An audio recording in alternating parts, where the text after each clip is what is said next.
Gente, o mundo capotou. A Central Globo News está tentando entender como o Lula deu um baile diplomático no Trump. Enquanto o clã Bolsonaro passava vergonha fazendo lobby contra o próprio país, tentando sabotar o Brasil lá fora, o Lula foi lá e mostrou como se faz. Foi recebido com tapete vermelho e elogios de inteligente e dinâmico.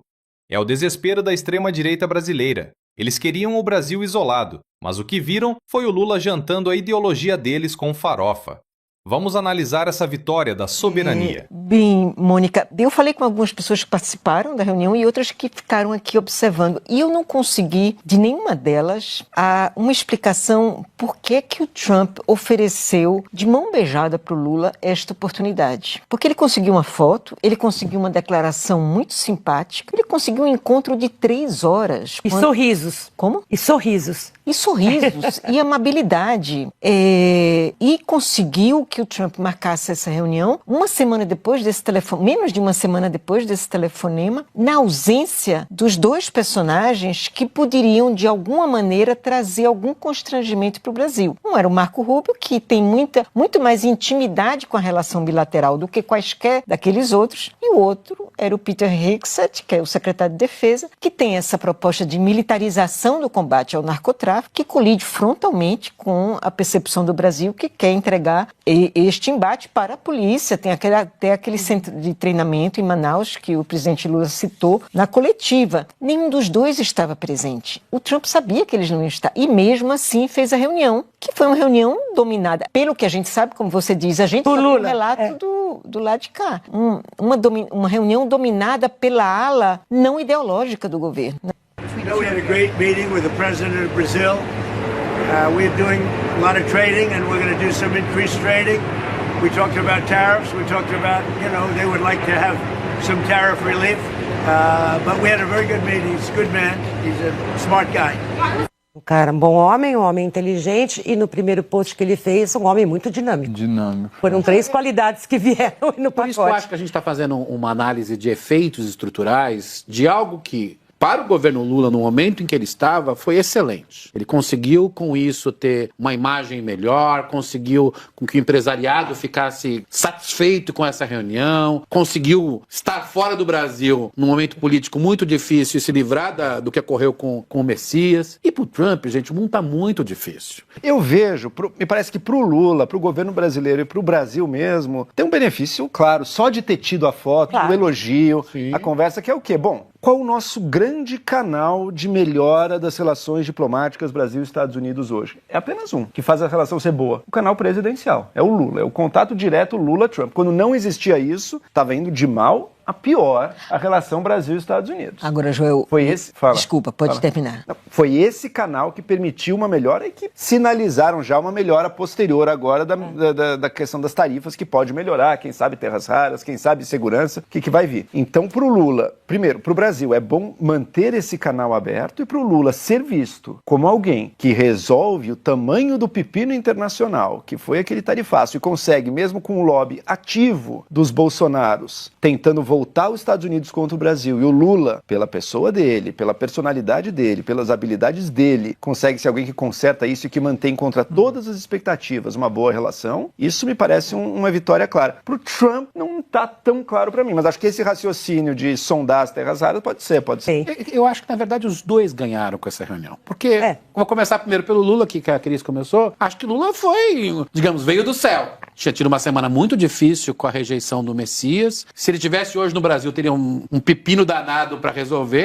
É melhor, na verdade, a tática do Lula é ver o circo pegar fogo. Ele não quer entrar, quer ver o circo pegar fogo. E foi lá e ganhou só, como disse a Cris, falas positivas, sorrisos, promessa de mudar questões do comércio, que é super importante para o país. E aí se pergunta, mas por que para o Trump foi bom? Porque o Trump está num momento terrível. Um momento em que ele não consegue sair de uma guerra, que só perde popularidade. Hoje o New York Times tem um mapa dos Estados Unidos com o preço da gasolina em todos os estados. É assim, assustadora a inflação. E o Lula é uma pessoa que tem uma imagem internacional muito boa. Aparecer com o Lula, digamos, do ponto de vista internacional, diminui um pouco essa imagem do Trump. Tem um certo aspecto de diversionismo, né? O mundo explodindo no Oriente Médio, ele lá com o Lula. E, portanto, um pouco naquela estratégia do Trump, né? Quando tá com um problema muito forte, invente um fato, né? Ele faz isso direto. Você é de convir, Brúcio, que, claro, pro Lula e aqui no Brasil, é grande ter aparecido com o Trump, aparece sorrindo. É bom pro Lula, é bom pro governo e é bom pro Brasil até que essa relação esteja bem. Será que pro Trump é tão relevante aparecer com o presidente do Brasil, pro público americano? Quase com certeza. Pro público internacional, com certeza. Não muda muito. Mas pro público americano, com quem que ele poderia aparecer e ter essa relação? Os líderes europeus, relação péssima com o Trump. Se nós pensarmos, o Putin não seria um bom nome. O Xi Jinping também não seria um bom nome. Quer dizer, não tem muita gente com quem o Trump possa aparecer hoje, sorrir e, de alguma forma, ter uma imagem mais leve. O Lula teve esse espaço que é muito interessante. 2 pontos, acho que também o Camarote pode até ajudar. Que foi uma certa astúcia do Itamaraty, né, que vocalizada pelo Lula, pelo que parece, de não querer aquela coletiva antes da reunião. Um motivo lógico, mas não vou falar sobre uma reunião que não aconteceu, porque ali tinha um risco, tinha um perigo, que era o Trump entender errado uma pergunta, mal interpretar uma declaração do Lula e fazer ali uma saia justa e aquilo criar um clima constrangedor. Então, foi astuto não querer aquilo. Ele precisa ter alguma notícia, precisa ter algum dialeto. Porque vocês viram hoje como é que ele definiu o ataque a alguns navios iranianos? Era um ataque como se fosse uma coisa bonita, assim, mas não tem guerra, é bonito. Uma batalha naval. Uma batalha assim, naval, joguinho, assim, uma brincadeira qualquer. Assim, pro Trump a vida tá muito dura nesse sentido. E a popularidade dele caindo cada vez mais. Já hoje um juiz de uma corte federal considerou ilegal 10% das tarifas globais. Isso vai cair nos Estados Unidos, porque a pressão está muito forte. Então, nesse momento, ele dizer que está negociando tarifas, que nós estamos fazendo boas relações, etc., é o que ele consegue fazer isso hoje. Porque a tática, digamos, dos mais radicais, sobretudo do secretário de Defesa, ou secretário da Guerra, como queiram, dos últimos 2 meses, foi um desastre para a popularidade do Trump. Foi um desastre. Ele precisa de sorrisos, não tem mais ter cara feia. Agora, Fernanda Brus, o Trump é considerado a pessoa mais difícil e imponderável do mundo. Todo mundo se debruça para entender, analisar os contornos da personalidade de Donald Trump e as consequências do que ele vai fazer, o que ele vai falar, tentar adivinhar e tudo mais. O presidente Lula foi lá, conversou, ganhou uns elogios, saiu com um bom discurso, mas lidar com o Congresso brasileiro é mais difícil. Pessoal, vamos ser realistas. O que a gente viu nesse encontro entre Lula e Trump foi uma aula de pragmatismo progressista. A grande mídia e os analistas de plantão ficaram chocados perguntando por que o Trump entregou tudo de mão beijada. A resposta é simples: Lula é um gigante.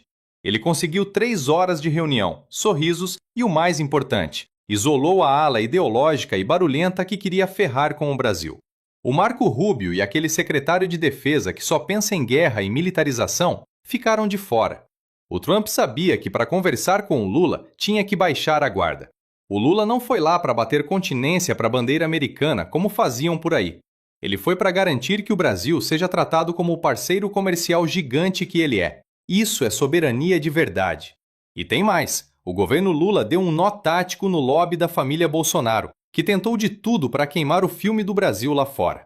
O Joel Pinheiro disse bem: o único canal que funciona hoje é o canal presidencial. O Lula é a pessoa que chega e resolve o pepino que os outros deixaram. Enquanto o Trump está lá apanhando da inflação, com a gasolina cara e a popularidade caindo, ele precisava do Lula.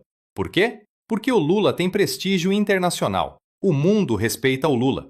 Para um Trump isolado, que briga com a Europa e com a China, aparecer sorrindo ao lado do líder que defende a justiça social e a democracia é uma tentativa de parecer mais humano. O Lula, esperto, usou esse momento para pautar o que importa: o alívio das tarifas que pesam no nosso comércio. A astúcia do Itamaraty também foi brilhante ao evitar aquela coletiva prévia. Eles não deixaram espaço para o Trump dar show ou criar saia justa. O resultado? O cara mais imponderável do mundo saiu dizendo que o Lula é um bom homem, inteligente e dinâmico. No fim das contas, a gente vê que a tática da extrema-direita de quanto pior, melhor, fracassou. O Lula saiu de lá maior do que entrou, mostrando que o Brasil voltou ao jogo global. Se lidar com o Congresso aqui dentro é uma luta diária contra o retrocesso, lá fora o Lula prova que o Brasil não é quintal de ninguém. É vitória nossa, é vitória de quem acredita num país desenvolvido e respeitado. O pai tá on e o Brasil tá voltando pro mapa.